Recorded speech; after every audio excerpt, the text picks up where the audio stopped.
তাইয়া ওই এলাকার মধ্যে গজব নাযিল করে এলাকার লোকরে শেষ করে দিবা। জিবরাইল এলাকার মধ্যে চলে আসে, আসার পরে ওই এলাকার মধ্যে আযাব না দিয়ে আবার ঘুরে চলে যায়। আল্লাহ বলে, জিবরাইল তুমি ঘুরে আসলে আযাব দিলে না, কারণটা কি? জিবরাইল ডাক দিয়ে বলে, আল্লাহ ওই এলাকার মধ্যে আযাব দেওয়ার মতো ক্ষমতা আমার নাই। আল্লাহ বলে, কেন জিবরাইল? বলে, আপনি বলেছেন যে এলাকার মধ্যে ইমারু মাসাজিদিল্লাহ, যে এলাকার মধ্যে মানুষ মসজিদ নির্মাণ করে ওই এলাকায় কখনো তুমি আযাব দিবা না। সুবহানাল্লাহ।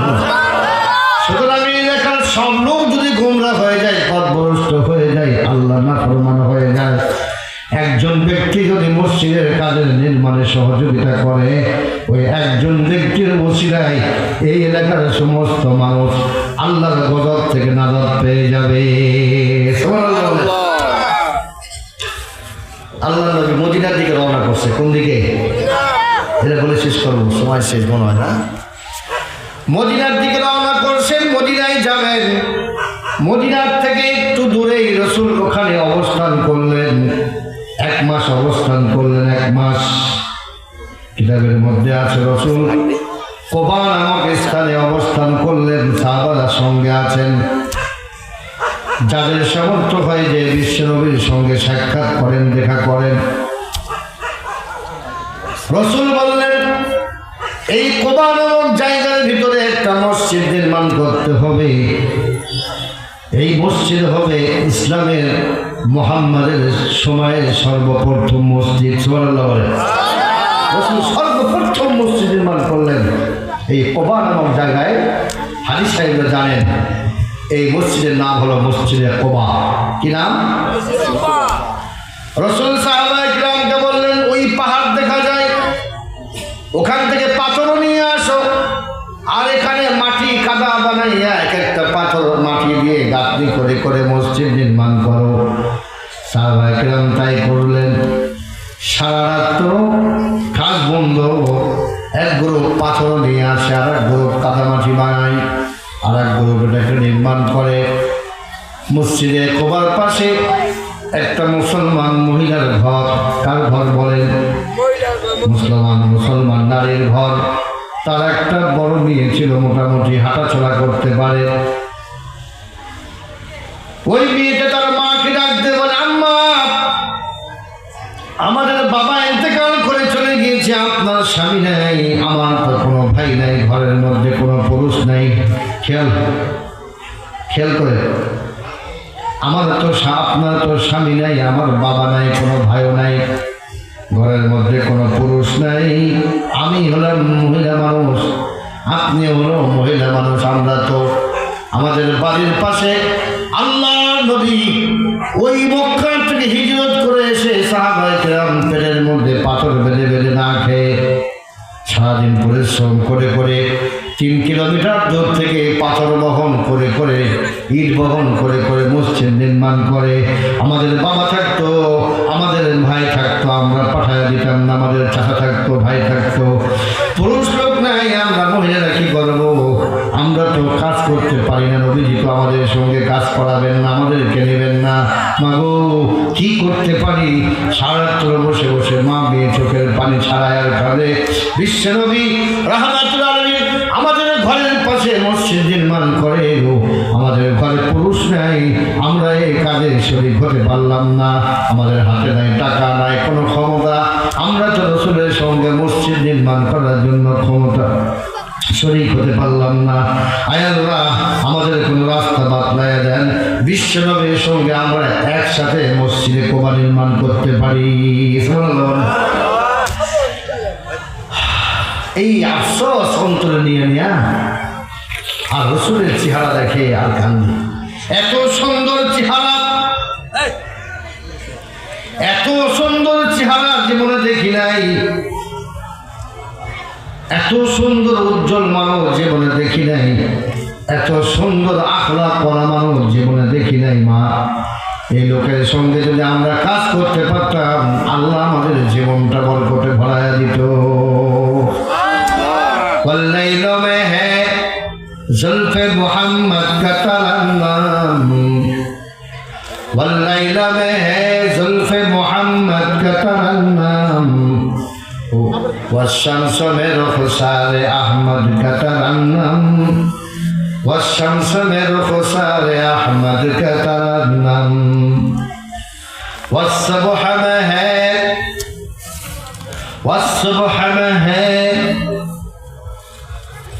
दौर नबूवत का बिशारत, वल अस्र में भी दौर नबूवत का बिशारत, हर फूल में है रूए मदीना का तबस्सुम, शाखों के लचक पे है क़द आका का तकल्लुम, शाखों के लचक पे है क़द आका का तकल्लुम, वल नज्म में है बल्क निगाह उनके नमूदार, वल अर्ज़ में भी सब्र तहम्मुल का हयासार, वल अर्ज़ में भी सब्र तहम्मुल का हयासार। यासीन से मौला ने कभी उसको पुकारा, हामीम से कभी और कभी तौसीन से इशारा, हामीम से कभी और कभी तौसीन से इशारा। এত সুন্দর চেহারা মানুষ আমি জীবনে দেখি নাই মা। মসজিদ তো নির্মাণ হয়ে যাচ্ছে, আমাদের বাবা নাই, আমাদের ভাই নাই, কারে দিয়ে মসজিদের কাজ করাবো? মা বলে আমরা মহিলা মানুষ, ঘরের মধ্যে আমাদের থাকার হুকুম আছে, এই মুহাম্মাদের ধর্ম গ্রহণ করেছি, আমরা বের হতে পারি না, আমরা সংসদে যাইতে পারি না, আমরা বাজারে যাইতে পারি না। আমাদের দেশের মুসলমান নারীরা বাজারে কোনো পুরুষ পাওয়া যায় না, কথা বলেন ঠিক না বেঠি? মা মেয়ে কান্দে, এবার মেয়ে ডাক দিয়ে বলে মা আমার মাথার ভিতরে একটা বুদ্ধি আসছে গো মা, এই বিশ্বনবী রহমাতুল্লাহ আলাইহির সঙ্গে একটু সহযোগিতা করতে চাই। মা ডাক দিয়ে বলে কি সহযোগিতা করতে চাও? বলে মা রাত্রিবেলা তো সাহাবারা কোনো কাজ করেন না, মসজিদ নির্মাণ করে না, সকালবেলা 3 কিলোমিটার পাহাড়ের জায়গা পাথর ভেঙে ভেঙে সেখান থেকে নিয়ে আসতে অনেক দেরি হয়, পাথরগুলো আনতে হয়, আবার সমান করে মসজিদটা নির্মাণ করতে হয়। যদি আমি আপনি রাত্রিবেলা আমাদের পরনের ওড়না পরনের কাপড়টা 2 ফাল করে এটাকে নিয়ে রাতের অন্ধকারে আমাদেরকে গো দেখবে না গো মা? সুবহানাল্লাহ বলেন। जन्नत में अपने मकाम बनाते हैं नमाजी, मस्जिद में बड़े शौक से जाते हैं नमाजी। মা আমরা 2 জন মিলে রাতের অন্ধকারে আমাদের কাপড়টা নিয়ে যদি আমরা ওই পাহাড়ে যাই, ওখান থেকে পাহাড়ের টুকরাগুলো পাথরের টুকরাগুলো কেটে কেটে পাথর বানাইয়া এই কাপড়ের মধ্যে জমা করে আমরা 2 জন ধরে ধরে এই পাথরগুলো যদি আমরা রাতের অন্ধকারে জমা করে রাখি, সকালে নবীজির সাহাবীরা পাথরগুলো দিয়ে তাড়াতাড়ি মসজিদ নির্মাণ করতে পারবে।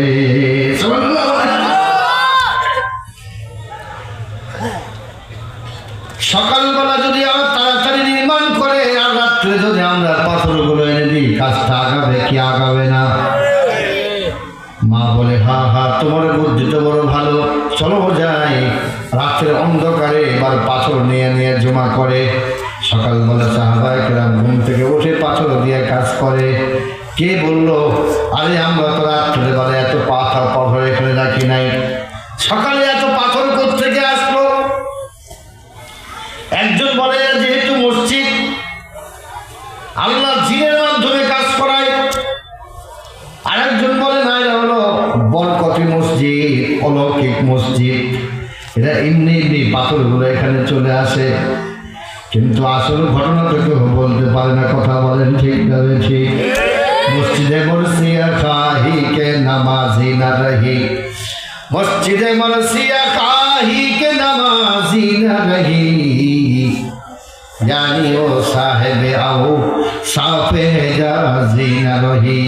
যে নবীর গায়ের স্পর্শ, যে নবীর হাতের স্পর্শ পাইলে ওই ছোট্ট বাচ্চা বকরির চুষ্টনের মধ্যে দুধ চলে আসে, যে নবীর হাতের স্পর্শে গায়ের ব্যথা দূর হয়ে যায়, যে নবীর ব্যথার থুতুর স্পর্শে মানুষের ঘা পর্যন্ত ভালো হয়ে যায়, ওই নবী এত কষ্ট করে।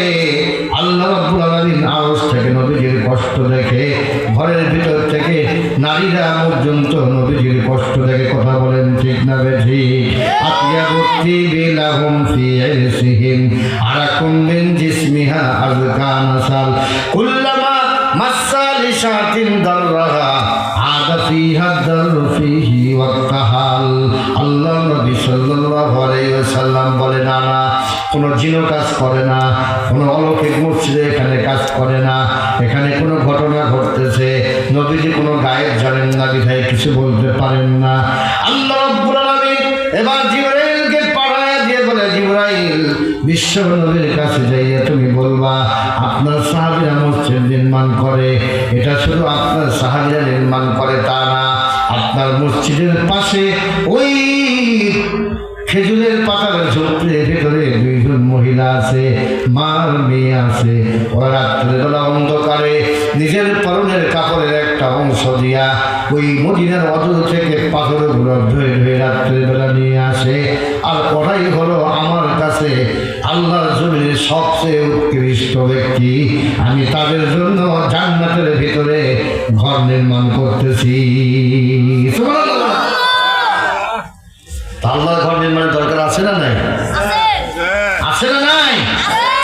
কারা কারা জান্নাতে ঘর বানাতে চায় একটু হাত উঠান। নারে তাকবীর, নারে তাকবীর। তাহলে